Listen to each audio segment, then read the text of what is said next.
Hello everyone, যখনই আপনাদের মিষ্টি খেতে ইচ্ছে হবে তখনই এই রেসিপি ফলো করে নিজেই বাসায় বানিয়ে নিতে পারবেন। খুব সহজ একটা রেসিপি আজ আপনাদের মাঝে শেয়ার করছি। তার জন্য প্রথমে শিরা তৈরি করে নিব। এখানে 2 কাপ নিয়ে নিব চিনি, আর পানি নিয়ে নিব 2.5 কাপ। যারা নতুন মিষ্টি তৈরি করবেন তারা এখানে 2.5 কাপ নিয়ে নেবেন চিনি আর 3 কাপ নিয়ে নেবেন পানি। তারপরে এখানে 3টা এলাচ নিয়ে নিচ্ছি। নেয়ার পরে এখানে 2টা বলক নিয়ে আসব। মোটামুটি চিনিটা মেল্ট হওয়া পর্যন্ত জাল করতে হবে। তারপরে সাইডে রেখে আমি এখানে মিষ্টির ডো তৈরির জন্য গুঁড়া দুধ নিয়ে নিচ্ছি 1.5 কাপ, 1 কাপ আর হাফ কাপ, আর ময়দা নিয়ে নিচ্ছি হাফ কাপ। টোটাল এখানে 2 কাপ হচ্ছে। তারপরে বেকিং পাউডার 1 চা চামচ। এই শুকনো উপকরণগুলো খুব ভালো করে মিশিয়ে নেবেন, যেন প্রতিটা উপকরণ একসাথে মিশে যায়, না হলে মিষ্টিটা শক্ত হয়ে যাবে। তো তারপরে এখানে ঘি নিয়ে নিব 2 টেবিল চামচ। ঘিটা আপনারা মেল্টেড ঘিও নিতে পারবেন, যেহেতু এখন শীত তাই ঘিটা জমে গেছে। তো এই ঘিটা দেওয়ার পরে আমি ভালো করে মিশিয়ে নিচ্ছি। ঠিক যেমনটা দেখছেন এভাবেই আপনারা মিশিয়ে নেবেন। একটু ঘষে ঘষে পুরো শুকনো উপকরণের ভিতরে পুরো ঘিটা মিশিয়ে নেবেন। তারপরে এখানে লিকুইড দুধ দিয়ে দিব হাফ কাপ। এখানে লিকুইড দুধ হাফ কাপেই মোটামুটি হয়ে যাবে। যদি আপনাদের সামান্য বেশি লাগে তো সামান্য একটু বেশি দিয়ে নিতে পারেন, তবে হাফ কাপেই এই ধরনের ডো হবে। যদি এই ধরনের ডো হয় তো আর রেস্টে রাখার দরকার নেই, হাতটা ওয়াশ করে এসে আপনারা মিষ্টি শেপ দেওয়া শুরু করবেন। আর যদি মনে করেন একটু লিকুইড হয়ে গেল তো 3 মিনিটের মতো রেস্টে রাখলেই হয়ে যাবে। তারপরে হাতে একটু ঘি আমি নিয়ে নিচ্ছি, আর এই পাত্রটাতে একটু ঘি মেখে নিব, যেন মিষ্টিটা দেওয়ার পরে পাত্রের সাথে লেগে না আসে। তো এরপরে একটু করে ডো নিয়ে নিব আর মিষ্টির শেপ দিয়ে নিচ্ছি। আপনারাও এভাবে একটু করে, সাইজটা আপনাদের উপর নির্ভর করবে কতটুকু করবেন, ছোট নাকি বেশি বড়। আমি এই ধরনের সাইজ করে নিচ্ছি। তো এভাবে আমি শেপ দিয়ে মিষ্টিগুলো নিয়ে করে রাখছি।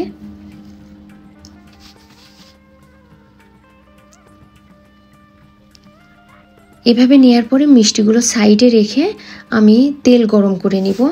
তেলটা যখন নিব তেলটা যেন কুসুম গরম থাকে। তেলটা যদি বেশি গরম হয়ে যায় সেক্ষেত্রে যেটা হয়, তেলটা বেশি গরম হয়ে গেলে কিন্তু মিষ্টি ফেটে যাওয়ার সম্ভাবনা বেশি থাকে।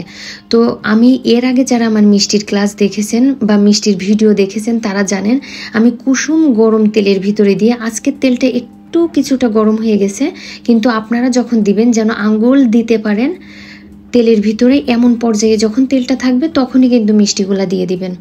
মিষ্টিগুলো দেওয়ার পরে আস্তে আস্তে এটা ভেজে নিতে হবে। এই পর্যায়ে নাড়ার দরকার নেই, মিষ্টিগুলা নিজে নিজেই এপিটোপিট একটু হয়ে যাবে। যদি না হয় তো এভাবে হাতল ধরে একটু নাড়া দিয়ে নেবেন। নেয়ার পরে যখন মোটামুটি একটু ভেজে আসবে তখন আপনারা যে কোনো চামচ দিয়ে হোক, যে কোনো কিছু দিয়ে হোক একটু নাড়া দিয়ে নিতে পারবেন। তারপরে আস্তে আস্তে আস্তে আস্তে যখন একটু হয়ে যাবে, এই পর্যায়ে কিন্তু চুলার আঁচটা একদমই লো থাকবে। যাদের চুলার আঁচ একদমই লো বলতে লো হয়ে যায় তারা একটু বাড়িয়ে দিতে পারবেন, সমস্যা নেই, কিন্তু বেশি যেন চুলার আঁচটা বাড়তি না থাকে। এই পর্যায়ে অনবরত নাড়তে থাকবো আমি, যেন প্রত্যেকটা মিষ্টির এপিটোপিট একই রকম কালার আসে। তো আপনারা এই দিকটা খেয়াল রাখবেন। এভাবে নাড়তে নাড়তে যখন আপনাদের পছন্দ মতো কালার চলে আসবে তখন মিষ্টিগুলো নামিয়ে নিতে পারবেন।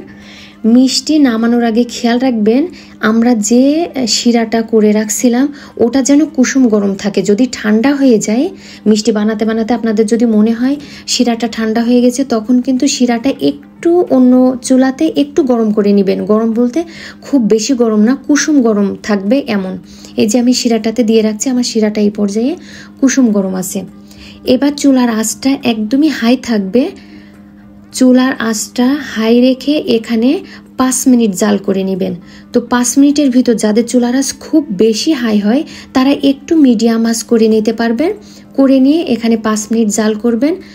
জাল করে নেয়ার পরে ঢাকনা দিয়ে আর 4 মিনিটের মতো লো আছে, লো বলতে একেবারে লো না, লোর থেকে একটু বেশি দিয়ে আপনারা আরও 4 মিনিট জাল করে নেবেন। টোটাল আপনারা এখানে 9 থেকে 10 মিনিট জাল করবেন। মিষ্টি যেহেতু খুবই সেনসিটিভ, আপনারা খুব খেয়াল রাখবেন যেন মিষ্টিটা আপনাদের পুরোপুরি যেভাবে বলছি এইভাবে হুবহু ফলো করে বানাবেন, কারণ মিষ্টি যদি হুবহু ফলো করে না বানান তো মিষ্টি হয় বেশি নরম হয়ে যাবে, না হয় মিষ্টিটা শক্ত থেকে যাবে। মিষ্টি খেয়াল রাখবেন যেন শিরাটাতে খুব ভালোভাবে এটা জাল করে পুরো মিষ্টিটাতে শিরাটা ঢুকে যায়। আমি কিন্তু এখানে মিষ্টিগুলা আমি একটু নাড়াচাড়া করে নিয়েছি, কারণ আমার পাত্রটা একটু ছোট ছিল, যে কারণে আমার নাড়াচাড়া করে একটু এপিটোপিট করে নিতে হয়েছে। আপনাদের পাত্র যদি একটু বড় হয় তো তখন আর বেশি নাড়াচাড়া করা লাগবে না, প্রত্যেক মিষ্টিটাতেই আপনাদের শিরাটা প্রবেশ করবে। আমার এখানে যেহেতু মিষ্টিটা একটু সাইড করে চলে যাচ্ছে বলে আমি বারবার একটু নাড়া দিয়ে একটু ভিতরের দিকে আনার চেষ্টা করছি যেন শিরাটা প্রবেশ করে। তো এভাবে আমার কিন্তু অলরেডি 5 মিনিট হয়ে গেছে। তারপরে আমি এবার লো আছে এই যে ঢাকনাটা দেওয়ার পরে আর 4 মিনিটের মতো জাল করে নিয়েছি। নেয়ার পরে পুরোটা ঠান্ডা হওয়া পর্যন্ত এইভাবে ঢাকনা দিয়ে রেখে দিবেন যেন পুরোটা ঠান্ডা হয়ে যায়। মিষ্টিটা ঠান্ডা হওয়ার পরে এইভাবে বের করে সার্ভ করবেন। ঠিক যেমন দেখছেন আপনাদের মিষ্টিটা হুবহু এমন হবে যদি পুরোটা ফলো করতে পারেন। তো ইনশাল্লাহ সবাই বাসায় বানাবেন, ভালো থাকবেন। সবার জন্য দোয়া রইল, আমার জন্য দোয়া করবেন যেন এর পরবর্তীতে আরও ভালো ভালো রেসিপি আপনাদের কাছে শেয়ার করতে পারি। তো সবাই ভালো থাকবেন, আল্লাহ হাফেজ।